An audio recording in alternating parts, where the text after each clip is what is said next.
So, I mean, listen, I mean, how do you see Iran, if you don't mind me deviating here, how do you see Iran rolling out in the next few weeks, few months? I don't know. Honestly, there's another factor. It's called the Israeli factor. Yeah. You've got Yeah. Israeli elections coming up, and Netanyahu's Yep. desperate because not that his opposition is better; they're actually more psychotic than he is.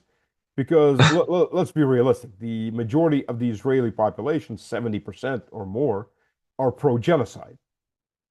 They're pissed off at Netanyahu for corruption, and they're pissed off at him for going too slowly. You haven't got the gas chambers up yet. You're still shooting them. Can we get the gas chambers up? And this is basically what the population of Israel is saying. I'm not saying all It's Israelis, Third Reich. 50% that It's are, Third Reich. It's Third Reich rhetoric, isn't it? It's yeah, Third Reich absolutely. rhetoric. Yeah.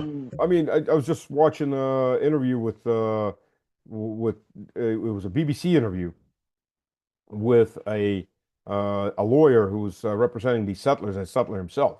Like, yeah, Mm. we should kill 1 million of these guys for every one of our guys that gets killed. And one of the settlers got killed because they were raiding a Palestinian village and burning people alive in their homes. And people start fighting Yeah. back, and one of them gets killed.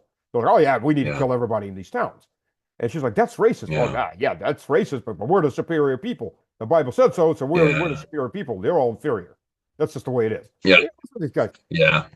You know, change the country names or the peoples involved, and you're right back in the 1940s, 1930s. Yeah. Yeah. Yeah. It's So yeah. different. But the thing is though, what's interesting though is that back then you could say bad things about the Third Reich. You could say bad things about Adolf Hitler. You cannot say bad things about Israel today. You are immediately branded an anti-Semite. You cannot even engage in a critically based, critical thinking, educational conversation about Israel. Now, look, Israel, it does whatever the hell it wants. Oh yeah. It does whatever the hell it wants. It gets all this money from America. By the way, you do know that Israelis have free Medicaid, Oh free yeah, yeah. medical care in Israel. And Who they pays for actually it? get. The Americans pay for it. The Americans don't even know they're paying for Israeli Medicaid. You know? It's worse than that. If the Israeli state medical system can't treat the person, they get government paid for trips to the U.S. At American taxpayer expense. Yeah, yeah, yeah, yeah. But I mean, look, look, Iran, Israel and Iran, or Israel and Syria, Israel and Lebanon, genocide in Gaza, and yet you're not allowed to say anything about this. There was a memo in Brussels recently, an internal memo at the Hague, not the Hague, was it? It was among the politicians there saying you can't. Here's a list of things you cannot criticize. One of them was the Ukraine war. The other one was Israel. And it's like, well, hold on a second. Why? Why can't we criticize? Why cannot we question more on these subjects? Well, because you're racist. You're an anti-Semite. No, I'm not. You're just trying to give me that label. Now take that out of the question.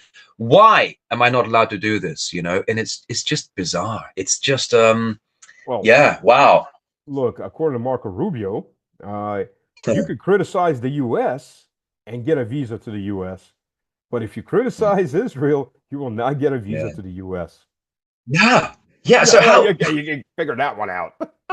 Yeah, I mean, is it because Epstein got so many American politicians compromised from having sex with children or child prostitutes or whatever it is, or is it something more? And I think it must be something more. I think it must be something more. I mean, the Jewish lobby in America is the most powerful lobby there.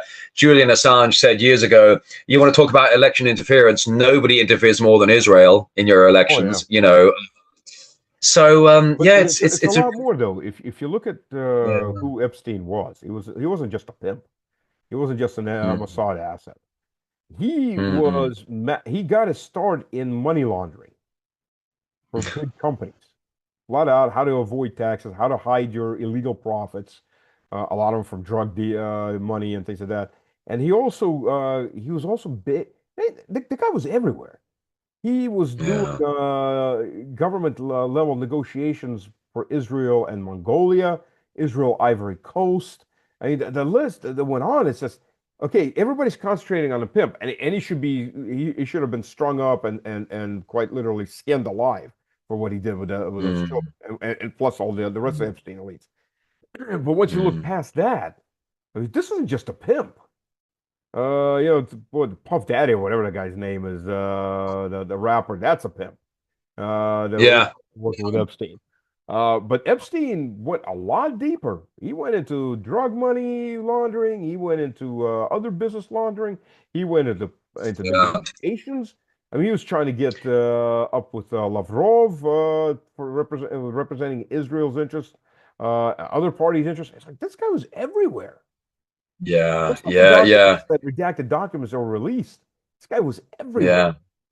Yeah. Yeah. Yeah. Yeah. Well, it's you think the man formerly known as Prince Andrew Yeah. Mountbatten Windsor. He I think in many ways he's the fall guy with Epstein. I think Andrew's been hung out to dry. Why do I think that? Well, one of the reasons is if Andrew was so close to Jeffrey Epstein, Prince Charles or King Charles today and Prince Philip were very close to Jimmy Savile.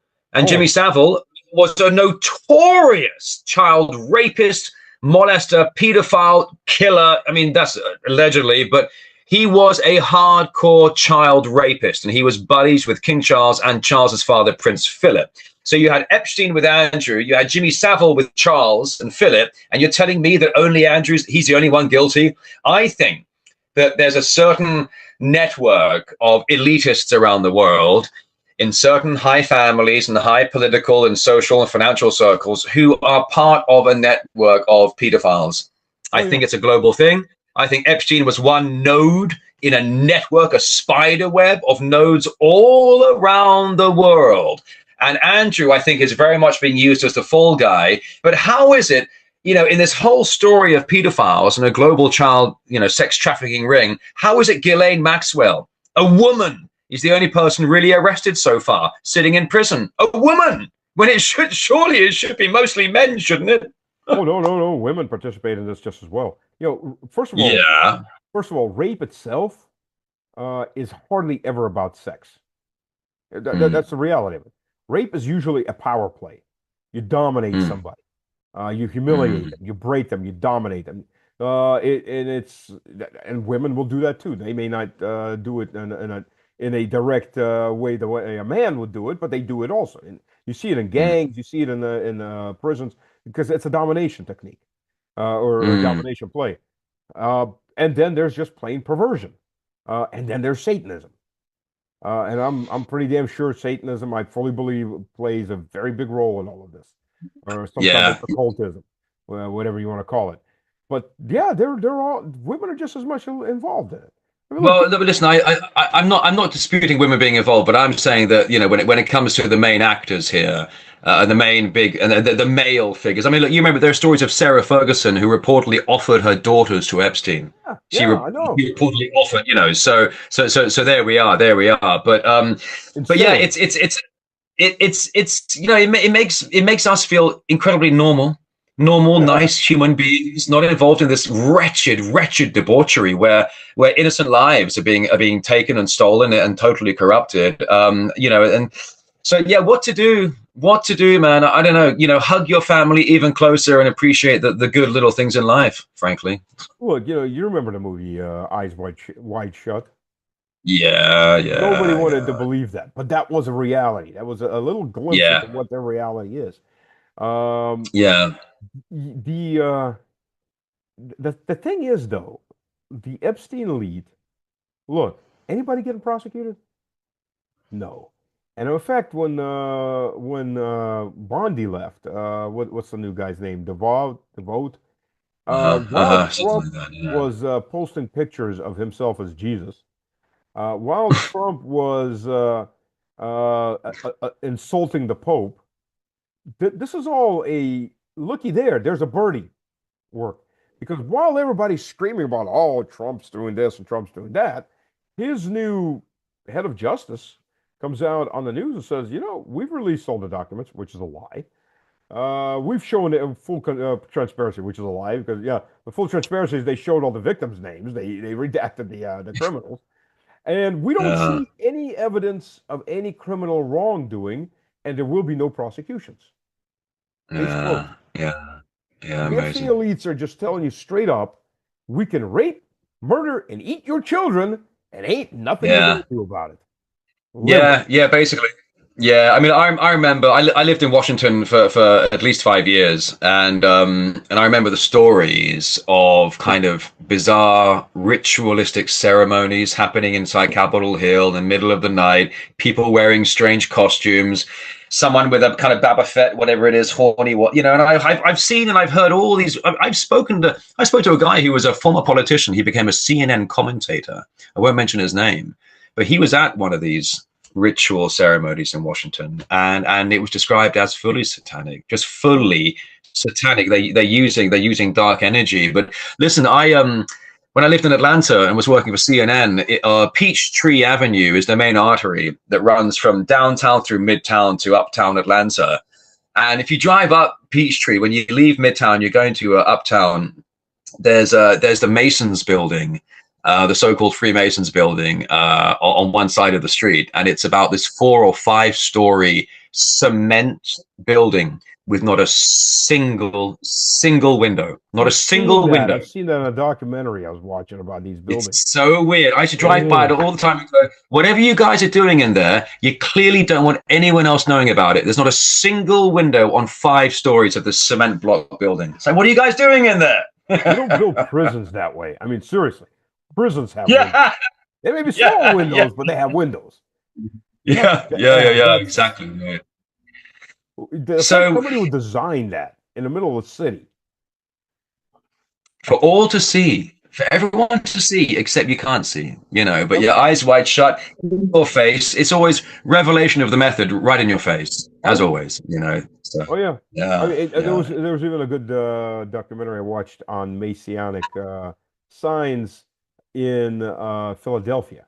And the actual government buildings are laid out in Messianic signs, their locations, if you connect the dots. Like Washington. Yeah. So in Philadelphia, just like Washington. Washington was the same thing. The Washington Monument. Exactly the same thing. Yeah, exactly the same thing. It's all symbology. It's all this stuff, and yet we all keep our faces down. We look at the ground as we walk around. We go to work. We come home. We go to work. We come home. We ignore. We don't see half the shit out there. That's just how they like it. But listen, because once you've seen it, you can't unsee it. I guess. I guess. But listen, look, I mean, Stas, you and I work very much in geopolitics today. We work in the news business, and we're seeing, we keep seeing, you and I, our days are kind of filled with horror because we're reading and seeing all the shit that is just, it's just, and sometimes my hair goes crazy. Yeah. So it's just, every day it's tough being a journalist today because you see so much when so many others see so little, but I think that's by design. But the world is changing, Stas. The world is changing. The whole NATO proxy war in Ukraine is collapsing. The front line continues pushing west. How would you foresee, what are your expectations with Odesa, Ukraine's really main port down there that's getting pretty much rattled? We keep seeing these Western reports of Russia attacking civilian cargo ships in Odesa. And it's like, excuse me, these are NATO cargo ships being attacked, not civilian ships being attacked in Odesa, Stas. Well, no, I'll say some of them are civilian cargo ships. They're just being used to transfer weapons. Precisely. That's why you call them NATO cargo ships, because you've got NATO weapons inside. You've seen them. They're even, these guys, they even post their own videos of a lot, and they were bragging about it, and they were pulling grain, taking the grain out, and underneath the grain are weapon systems. Because, by the way, Ukraine is also a major hub of black market weapon systems. That the Pentagon knows these weapon systems are being sold. Yeah. Of course they do. They're using Ukraine as a hub. A lot of this stuff going back and forth. Well, there's 7 ports in all. There's Yuzhny, which is to the north of Odessa, and the other 5 ports are to the south of Odessa and on the Danube. They're done. Russia's pussyfooting around for 4 years. Instead of why do you think, this is a question so many people are asking, Stas, and I'm glad I'm asking you and you're not asking me, but why do you think, you used the word pussyfooting around, why do you think, is it because a war of attrition suited one side better than the other, or what's your thought here? Well, I'm not talking about the war of attrition. I'm talking about with Odessa. I think Mm. Moscow was hoping for still hoping for negotiations and didn't want to Yeah, escalate too yeah, hard, too far. Um, and they were ignoring a lot of things. But the problem is a lot of people in Moscow and in the government really don't understand Westerners. They don't. I've been explaining mm. Western mentality for the last 4 years nonstop. A lot of them still don't want to understand it because Mm. it's human nature to project your own values onto other people. So if your Yeah, values you don't want war, you're thinking everybody doesn't want war. Well, no, far from it. A lot of people want war. They make money off of it. They get excitement off of it. I mean, yeah, yeah, the Light the Loafers Graham that was just I think he was getting a murder Woody every time he was talking about how he was just getting making lists of people to kill. Now I don't think that little bastard yeah, would have been able to pull the trigger himself, but he yeah, just how yeah. I've made lists. They're all dead now. Yeah, we've killed the right people or some other crap. And you're looking at him. He was a sick individual. I'm not even Oh, gonna. Lindsey Graham, yeah. Yeah, lighting the loafers, Lindsay. Yeah, always looking like a man dressed up as a woman or a woman dressed up as a man, one way or the other. I could never get past that. He always looked so queer to me. But he's not the only one. I mean, the majority of Washington's like that. In both warmongering and probably cross dressing underneath. Uh, but Um, but the point is with him, that he's part of this entire mentality that you can't get rid of, without Mm. getting rid of. It's so embedded, and these Yeah, people they're just outright evil. But they're the ones that rule Washington. They're the ones that set policy, and they're the ones that rule Europe for that matter too. yeah, So yeah, Russia was trying to pussyfoot around with him, I think, trying to be reasonable. And I think this yeah, 40 days of Marco Rubio's maximum pressure will break the Russians and force them to the suicide table. They can just commit to dissolving their nation. Yeah, that didn't work too well, did it? yeah, And I think at that point they finally said enough is enough, and okay. And now those ports are shut down. Something that could have been done yeah, a year ago, a year and a half ago at least. And now yeah, those sports are systematic. Instead of having one or two kind of light hits here and there on Odessa port, as a warning, now it's just been destroyed. mm, So, mm, yeah, mm. they're screwed. Well, look, I mean, ever since what was it, several weeks ago, when the university was bombed by multiple Ukrainian NATO drones, and at least 2 dozen students approximately were killed in their beds. Ever since then, it was Putin who came out, and Peskov and Lavrov, who essentially suggested that every hit now from Russia is going to be a large scale strike, and we've been seeing that time and time and time again. But it's amazing to me because Russia.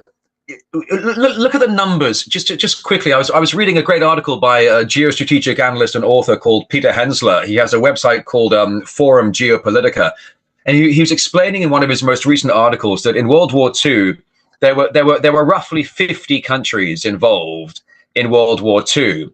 He said in Ukraine there are nearly 50 countries involved in this war as well.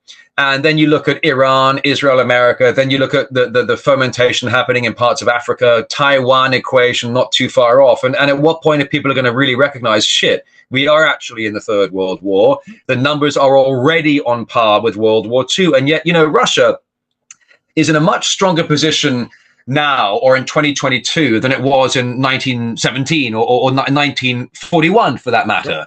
Yep. And Russia is a totally different country now, and yet the Western manufactured sentiment against Russia hasn't changed. It's Nope. been going on for hundreds of years now. But Putin did say, he did admit a couple of years ago, he said maybe I was naive with the Minsk Accords, because later Angela Merkel, Francois Hollande, and they all admitted, oh, we fucked the Minsk Accords. We knew that. We were buying time to arm up Ukraine to get ready for the inevitable war that the West calls Russia's what is it? Full-scale active aggression, full-scale invasion. There's a memo across all British media. They have to say that when they talk about the Ukraine war. They have to open the story with Russia's full-scale invasion. Russia's act of aggression is a part of enforcing the narrative, nailing it into people's head as much as you can. So anytime someone thinks of Russia, the first thing their brain says, oh,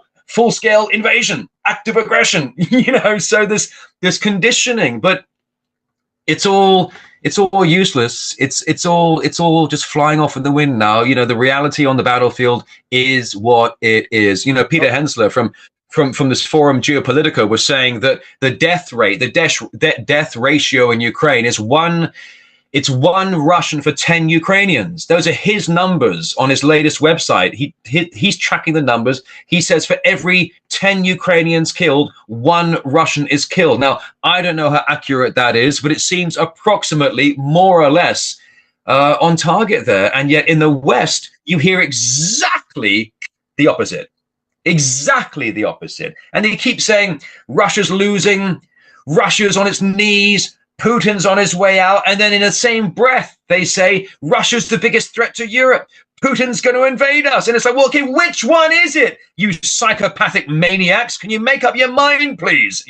So, I feel sorry. I feel sorry for old friends and former colleagues who live in Western countries who are still having to ingest these narratives. It's like, my God, you know what? Unplug. Get away from it. You're just swimming in lies and twisted truths, political agendas. Just get away from it, And then, but it's also like, in America or the UK, no amount of voting is going to change the system if you keep playing the same bloody game over and over. It's like, voting in a presidential election is the adult version of writing a letter to Santa Claus every year. It's just... That's a great way to put it. That's an excellent way to put it. It's ridiculous. It really is, bro. We're butting up on time. But let me just say one thing before I thank you very much for joining. Mark Twain, 140 years ago, said, very well, if voting solved anything, it would be made illegal. Exactly. Exactly. Bravo. Mark Twain, a word to the wise and from the wise. Yep. Good stuff, Stas. Hey, listen, it's always so good to see you. Listen, by the way, just quickly, I don't want to blow smoke up your skirt, but I'm such a fan of your work. I watch you all the time. I love it when you come into the studio and you join me on RT International, but I always make a point to learn from you. And now you're doing this extra program here on your channel about more of the history of Russia. And I was watching some of your program earlier, and just quickly, it's astonishing how you can take ancient history here and make it into contemporary history. The different relevances now, it all connects. Hundreds of years keep connecting for the past, the present, and the future of Russia. So thank you for the hard work you're doing. Thank you for educating people like me. And I look forward to seeing you sometime on air very, very soon. I look forward to being on there. And I'll tell you one thing. I do love history, but the problem with the way people teach history is most history teachers don't know history. They teach history as dates and names. It's boring. Yeah. You also remember dates. Yeah. History is cycles. When you look at the cycle and you look at, because it's that Marxist / neocon mentality. We're marching in a straight line to the future of Marxism or a liberal democracy or fill in the blank with whatever other crap. Man, history doesn't work that way. History is in cycles. Today you're a republic, tomorrow you're a tyranny, the day after you're a monarchy, eventually that falls, and it's just continuous human cycle. It just, sometimes it goes a little further, then to the left, up and down, but it just, and when you learn what moves things, it's a lot. That's interesting. Not just the date. Okay, Battle of Hastings. Yeah, okay, this date and that date. Oh, by the way, did you know that the last Saxon princess of England married a Russian prince? Oh, really? Why? You entered that human factor into it, and also it becomes interesting because it's the human factor. But if you learn this, okay, date, name. How's that? And that's what most people hate history. But if they don't, man, they can be manipulated so easily. Well, but also, to those watching us right now, if you're in your teens or 20s, please be careful with what you learn and what you think you know about history, because so much of it, I'm over 50 now, and I already see how it's being rewritten, but also I understand what I was preached in my school. And only when I got to a certain age did I understand, Rory, you're going to have to re-educate yourself across all of this shit, because what you were told in school was just part of this scholastic agenda, to make you a proud British tax-paying citizen with a stiff upper lip. And it's like, hold on a second, that was steeped in bullshit. So yeah, older you get, the more you've got to re-educate yourself, for My sure. 11th grade history teacher, I do not remember her name. She was a great woman. She left teaching for corporate work because it just didn't pay enough. But man, she taught history. She taught U.S. history, but she taught it like the gospel, but all the good, the bad, and the ugly. She didn't. I Yeah. mean, she climbed. You got the good, and then you got the shit at the other end, and she taught it all. It wasn't just the usual whitewashed fantasy crap. And that switched me on quite a bit because you're like, oh, Yeah. there's a lot more behind all of this. And then the rest of it was Yeah. just personal research or, buying different books from different authors Yeah. and looking at from different points of view. And there's a lot you pick up. I mean, there's a Mm. lot that you pick up from these different Yeah. points of view, but and little tad bits here, little tad bits there. But you've got to do your own research. I mean, Yeah, you do. no Well, state you is kind of going have to to give take you everything. you have to take responsibility. You have to take responsibility for yourself. That's how I feel about it. And you can go back to, my God, you can go back to any of the stories. What was it in Vietnam? What was that where they had that false flag event in that bay? Oh, the Bay Where of they, Tonkin. there we go, the Bay of Tonkin. There we That go. never happened. So you go to the Bay, right? Exactly.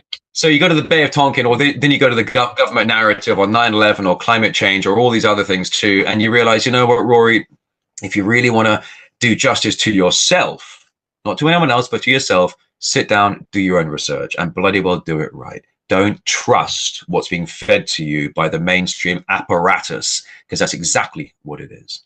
If you look at any mainstream media anywhere in the world, it's one of two things. It's either there to sell you Mm. commercials.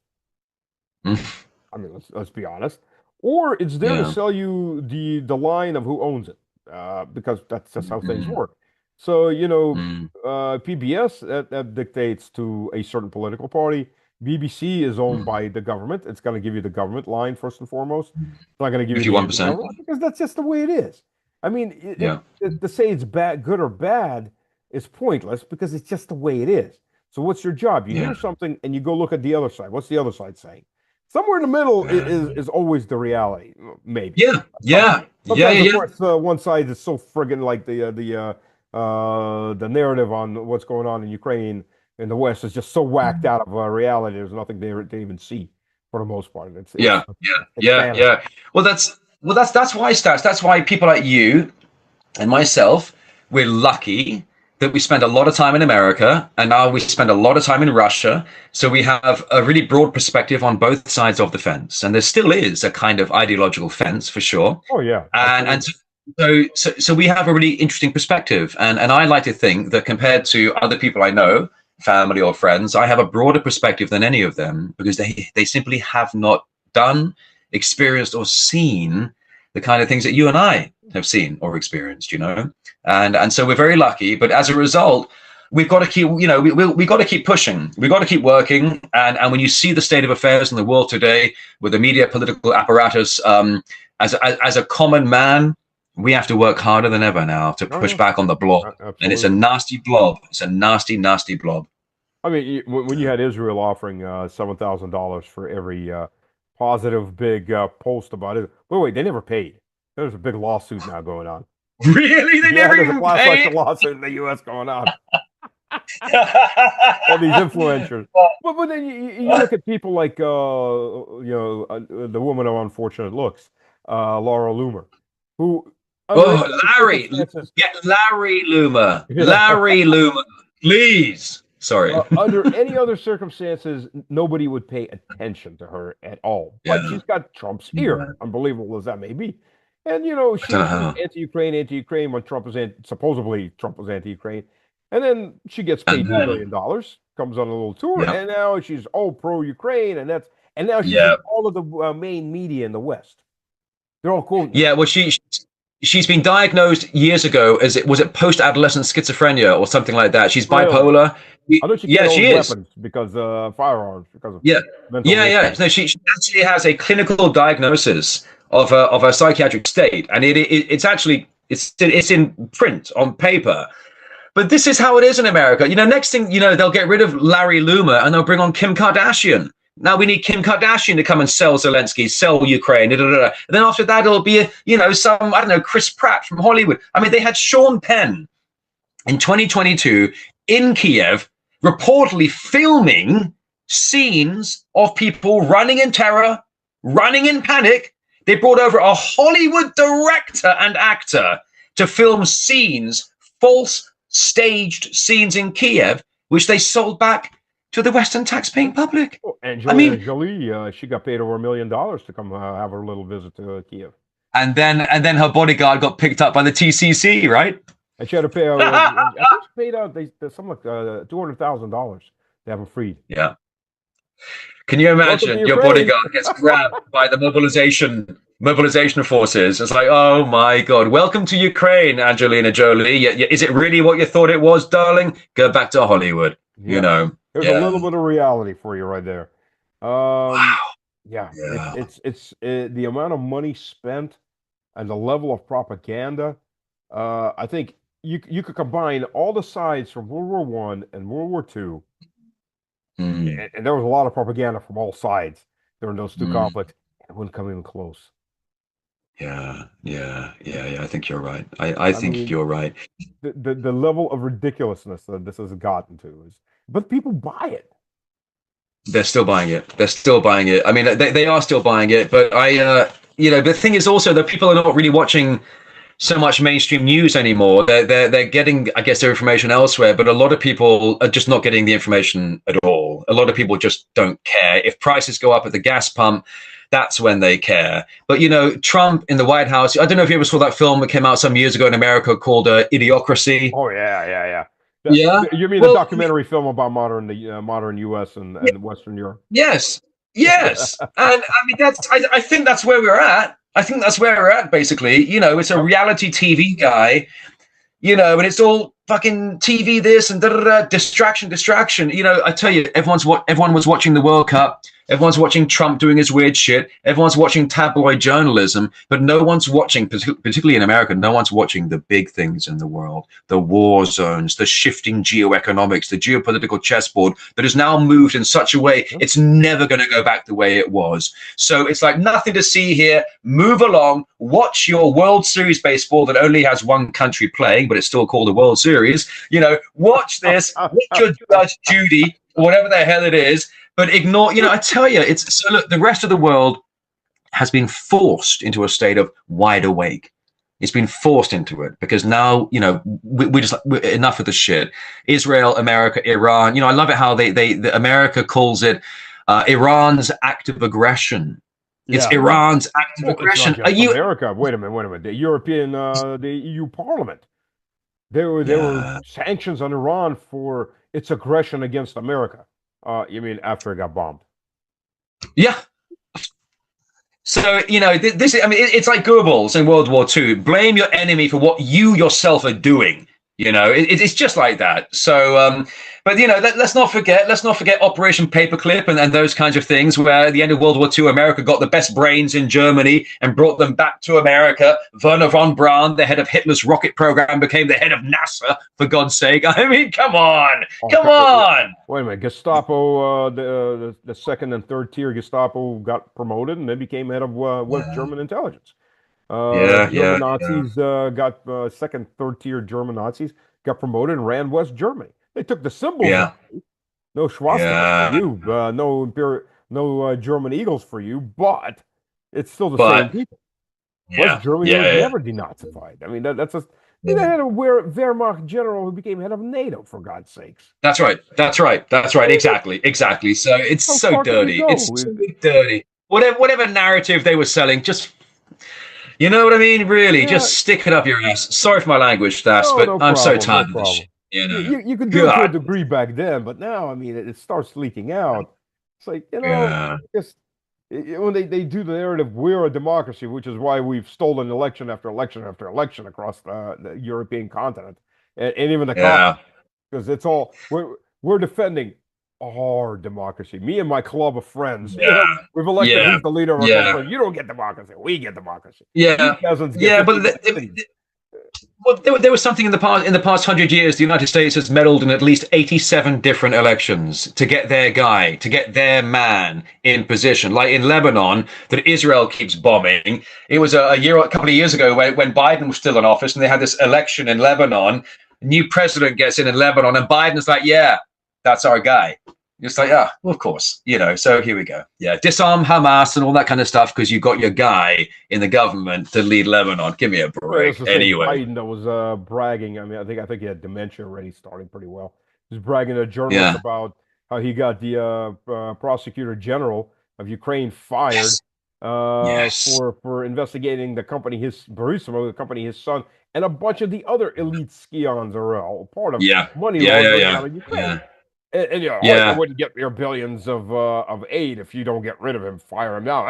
Do you know, Stas, the best bit about that video when Biden is sitting on that chair on this little stage with the crowd, and he's got two Ukrainian guys on either side of him, and when Biden starts to say, "Hey, we fired the guy," the man on his right, his body language is like, "Oh no, don't say it, don't say it. Oh, he said it, he said it." The body language is like, "Oh, fuck, Biden said it." And he shouldn't have said it. The body language of the journalists. They're all standing there, there's silence. You can hear crickets chirping, Like, he's saying the secret part out loud. Oh, crap. Yeah. Oh dear. Well, let's just stay optimistic that the world is changing for good, for the better things in life. Everyday people like you and me with families and friends and little home to look after. We know what's important in life, and we don't like war, and we don't like this geopolitical agendas and these narratives. But I hope the world is changing for the better. But there are other people, for example, from Geopolitical Forum, Peter Hensler, a very good geostrategic analyst, but he says we're already in World War III and it's only going to escalate and further spread. So it's a bit of a mix of optimism and pessimism. But isn't there this saying, Stas, in Russia, where the pessimist says, "Oh, things can't get any worse," and the optimist says, "Oh, yes, they can." Well, yeah, that's the Russian. That's the Russian approach. It can always be worse. Yeah. But that's a good point. Don't complain too much. It could be worse. Exactly. Oh, Stas, it's been a pleasure. So good to see you. Rory, lovely chat. Thank you, everybody, for joining us. I will not say his last name. You know it. You can look him up. But certain algorithms. Thanks so much. Cheers, guys. Cheers, Thanks a lot, Stas. Much love. See you again soon. Ciao, buddy. Ciao.